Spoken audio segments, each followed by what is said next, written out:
Good day, folks. This is Greg Judy at Green Pastures Farm. Today we're looking at December 29th. We've just moved the cattle below us here on some winter stockpile. And this is called extraordinary event. We got a really severe thunderstorm last night. It rained. I mean, it rained hard. And it started at about 3 in the afternoon and it rained till I think midnight. Creeks are all bank full down, or there's a lot of water. The cattle were on this strip, and then we had a long, narrow strip that we gave them against the creek down there last night. When Casey moved them, he gave them a new strip, but this is where we turned them into yesterday morning. And so they were on about, I don't know, 2.5 acres there. But this, I mean, they chewed that up a little bit, but I can tell you one thing, it's not pugged. It's not pugged deep. They just put the plant litter on the ground surface, and the pug marks, I think the deepest one I saw out there might have been 2 inches. Again, 900 to 1,000 pound cows versus the bigger cows. You know, if you got big cows, you better have them up because they will absolutely take that pasture out. There won't be anything down there but a mud lot. Well, here's the advantage, folks. It's December 29th and we're still grazing, okay? Not feeding hay. The neighbor's, he's got some cattle up here at the far end of the field and they're on hay. He's got a hay ring out there. They've absolutely destroyed his pasture where he put the hay ring at. His bull, you'll hear it in a minute, is down there bellowing at our cows. And the cattle are just covered in mud. Not these. You go down there and look at them. I mean, they're just beautiful. They're all clean. They're on a nice strip. Casey and I just gave them a strip this morning. What we did, folks, is we did longitudinal. So we ran long, narrow paddocks, the length of that bottom.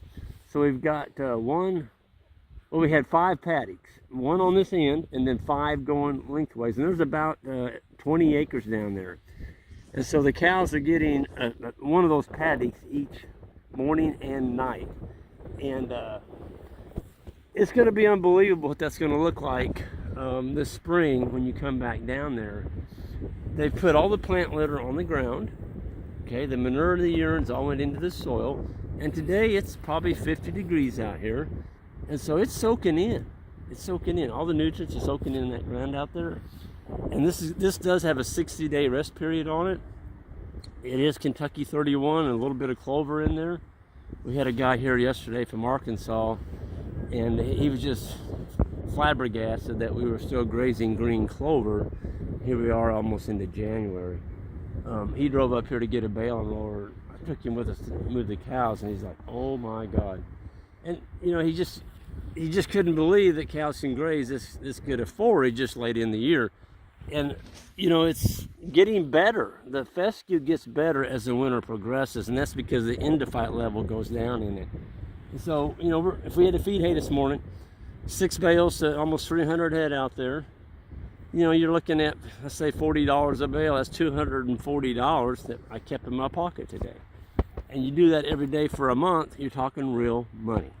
You're talking the difference between a profit and a loss at the end of your farming year. But the cattle are doing well. Those wires are hot out there. We ran one across the end, Alex and Casey did, and they ran them longitudinal. That's the way I wanted it done. And they're coming back to water down in this corner over here by the creek. We've got a limited skirt access down there where they can walk down and get them a drink. I didn't want to put a water tank out here in this really, really colder weather. It's supposed to get down below freezing tonight, and our pipe would freeze and all that. So we're letting them drink out of the creek, and we're only going to be on it in just a short period, and we'll be out of here. But I can't wait to see what this looks like this spring. It's going to be phenomenal. They really got some impact on that. We're going to have a lot more diversity, and that's because of the hooving action. These smaller cows got little imprints all over that bottom down there. And look at the animals out there. Do you see anything running around upset or bawling? Nothing. Everything's got its head down. There's not a hay roll out there, folks. That's hay that was grown on the stem, and the animals are harvesting it right where it grew. That's where the money is in the grazing. That's how you stay on your farm. That's how you make a land payment, folks. Let the animals work for you. And I think with that, I'm going to sign off. It's a beautiful morning. It's a great morning to be a grazer in Missouri. And Happy New Year to everybody coming up.